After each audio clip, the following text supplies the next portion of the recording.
To scan documents on the Samsung A37 5G, you will have to use your camera, but you have to take a look if you have enabled the scan document feature. So to do this, click here, go to the settings and just take a look on this switcher, scan documents and text.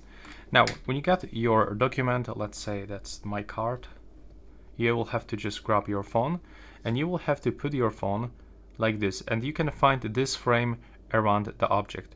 So now when you click on this shutter button, as you can see, we are gonna take a photo, and if we click here, that it will gonna just recognize everything that is on it.